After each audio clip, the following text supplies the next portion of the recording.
A 5-year-old that I know goes into his 1-year-old sister's room with a single message: "Hey sister, enthusiasm."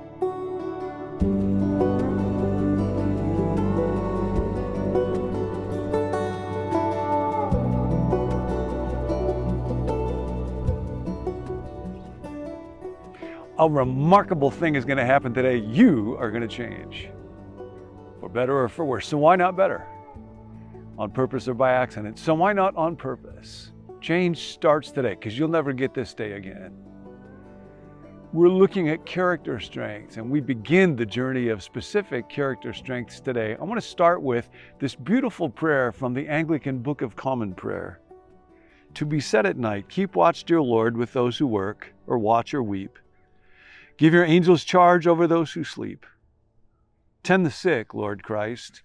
Give rest to the weary. Bless the dying, soothe the suffering, pity the afflicted, shield the joyous, all for your love's sake. Amen. Now, the phrase that screams out of here is shield the joyous. I get the rest of them: those who work or watch or weep, those who sleep, tend the sick, give rest to the weary, the dying, the suffering. But why the joyous? And I think it's because we need joy so badly, and there's not enough joyous ones in our midst. And joy in this world is a fragile thing. It is a candle in the wind. So I want to talk today about a character quality of zest or passion or enthusiasm for life. We're looking at character strengths. Say a word about this. And you might wonder, why do we do this? Because we struggle with sin. We have weaknesses. And that's true, but simply focus on weakness will not give us the strength that we need to move forward. We all suffer from what's called the negativity bias, that bad news impacts us much more stronger emotionally in a negative direction than good news does in a positive direction. There's a social psychologist, Roy Baumeister, and he wrote an article years ago, it's been cited a ton of times, simply called "The Bad is Stronger Than the Good." And he looks from one area in our lives to another one. We are more sad if we lose a chunk of money than we are happy if we gain that same chunk of money. We remember much more strongly a mild criticism than we remember mild praise. John Gottman finds in marriages, it takes 5 positive comments to be remembered or have the impact of one single negative comment. The same thing is true in the workplace. When we watch news, Roger Brethren talks about this, basically we could simply call it bad news. Local news is bad things that have happened near you. World news is bad things that have happened all around the world. If you were to turn into a newscast and it would be 30 minutes of good news, it would feel as though you were not watching the news at all. And there's a variety of reasons for this, but there's a great problem. So one of the discoveries is that when we look at character strengths, when we focus on those qualities that God will help us to grow, to become the persons that we want to be, to develop moral fiber, it leads us into positive emotions: love, joy, peace, gratitude, and so on. And that when we don't live with a focus on our character strengths, we don't exercise them, then we spend more time in negative emotions. And that leads to a lack of well-being, disengagement in work, more sickness, more disconnect from other people relationally, more depression. Now, we need negative emotions. If you've seen the movie Inside Out, you know we need sadness, we need anger, we need guilt, we need fear. However, they are basically short-term emotions that are designed to alarm us to take action. And the problem for many of us is that we are living with long-term depletion in emotions that are meant for short-term alertness. So, we're focusing on character strengths, and that's why I want to start today with wholehearted, enthusiastic zest for life. There's a book by a woman who's a clinical psychologist, Kay Redfield Jamison, called Exuberance. She herself struggles with bipolar, manic depression. And the book that I want to talk about for a moment is simply called Exuberance. She talks about, among other people, Teddy Roosevelt. Teddy is a great example of this quality, Born in 1958 into one of New York's wealthiest families, Theodore Roosevelt seems to have burst into the world a full-throated exuberant. From the earliest days of his life, he exulted in life. At age 10, he wrote to his mother with breathless enthusiasm, "What an excitement to have received your letter. My mouth opened wide with astonishment when I heard how many flowers were sent to you. I could revel in the buggy ones. I jumped with delight when I found you heard the mockingbird." Roosevelt, years later, was still jumping. One debutante said he did not so much dance as hop. When he became president at the age of 42, he was the youngest and liveliest president in American history. One reporter from the New York Times wrote, "The president goes from one person to another, always speaking with great animation, gesturing freely, in fact, talking with his whole being, mouth, eyes, forehead, cheeks, neck, all taking their mobile parts. 100 times a day, the president will laugh. And when he laughs, he does it with the same energy with which he talks. It's usually a roar of laughter, comes out nearly every 5 minutes. Sometimes he doubles up in paroxysm. You don't smile with Roosevelt, you shout with laughter with him. And then you shout again while he tries to cork up more laughter and sputters, 'Come, gentlemen, let us be serious.'" One journalist wrote, "You go into Roosevelt's presence and you go home and wring the personality out of your clothes." The White House rang not only with laughter, but with the squeals of children and the clattering of their ponies going up and down marble stairs of the presidential mansion. Roosevelt was frequently to be found chasing or being chased by his children and their animals along the White House grounds.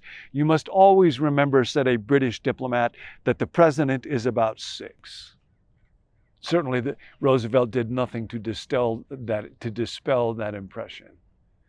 It was Roosevelt who wrote those words in a speech to the Sorbonne that you might remember I love so much. "It's not the critic who counts, not the man who points out where the strong man stumbled or the doer of deeds could have done better. Rather, the credit belongs to the man who actually is in the arena, whose face is marred by dust and sweat and blood, who errs and comes short because there is no effort without error and shortcoming, but who knows the great enthusiasm, the great devotion, who spends his life in a worthy cause, who knows in the end, at the best, the triumph of high achievement, and at the worst, if he fails, at least fails while daring greatly, so that his place will never be with those cold and timid souls who know neither victory nor defeat." Now that is wholehearted living.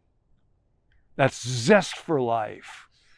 I love that phrase that was often used in the church early in the morning. Lift up your heart. Lift my spirit, my attention to God and all the possibilities of life with God. The Bible's word for this is wholeheartedness, and it's rooted in something. Eugene Peterson wrote a wonderful book called Leap Over a Wall about the life of David. Now, David was someone who was marked by wholehearted living. And this is part of what Eugene Peterson writes. "The streets of our cities and pews of our churches are crowded these days with emaciated men and plastic women. There are too many limp souls. David attracts attention by his vigor, his energy, his wholeheartedness, his God-heartedness. In the middle of his wonderful Psalm 18, he shouts, 'Yes, by thee I can crush a troop, and by my God I can leap over a wall.' The image of David vaulting the wall catches and holds my attention. David running, coming to a stone wall, without hesitation, leaping the wall, continuing on his way, running toward Goliath, running from Saul, pursuing God, meeting Jonathan, rounding up stray sheep, whatever, but always running and leaping." You might remember when the Ark of the Covenant was being brought into Jerusalem, David is dancing, and one of his wives, Michal, is ridiculing him for doing that, but he has not a shred of hesitation or embarrassment about it. David's is certainly a most exuberant story. Earthly spirituality characterizes his life and accounts for the exuberance. Earthy, down to earth, dealing with everydayness, praying while doing the laundry, singing in the snarl of traffic. Spiritual, moved and animated by the Spirit of God, and therefore alive to God. A 5-year-old that I know goes into his 1-year-old sister's room with a single message: "Hey sister, enthusiasm." Enthusiasm is a word that's given to us by the Greeks, en theos, God in us.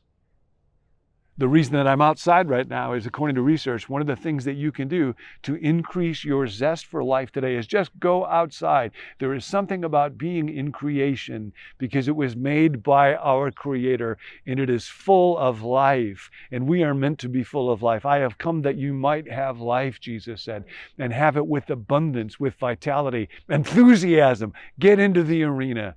And there is a reason for this. It is not based simply on your temperament or on hype or on desire. There is a man who came to be the great life giver, and life was in him. He was the light of the world. He was the life of the world. And for this, they hung him on the cross. Now, there's a lot that's written about trauma in our day. That was the most traumatic event in the history of the world. The Romans intended it to be so. The Romans intended to traumatize their enemies. It's interesting. Baumeister wrote that when he's talking about the power of negativity, there is no opposite to the word trauma. Trauma is an event that is so powerful in its darkness that it permanently and extremely has a negative impact on well-being. And there's lots of words that have opposites: despair or hope, sadness or joy, anxiety or peace. No opposite to the word trauma. And the most traumatic event that has ever happened by intent was Jesus being crucified on the cross. And it appeared that that was the final triumph of death and hell and hopelessness until Sunday morning came. And it turns out that Baumeister was wrong. It turns out that there is a word that is the opposite of trauma. There was an event that has permanently impacted for extreme good all the rest of human history, and it is called resurrection. The opposite of trauma is resurrection. And Jesus' followers, women first and then men, experienced not PTSD, but PRSD, post-resurrection strength discovery. That's zest for life. That is wholehearted living. Get outside. Get to the arena. Change starts today.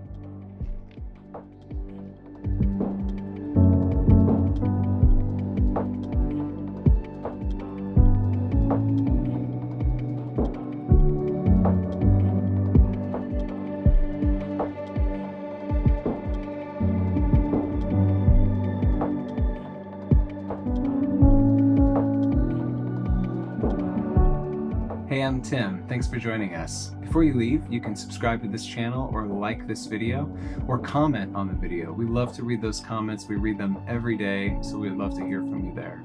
If you'd like to receive the emails that go along with each video, you can let us know at becomenew.com/subscribe. Or if you have a prayer request, we would love to pray for you. You can text that request to 855-888-0444. See you next time.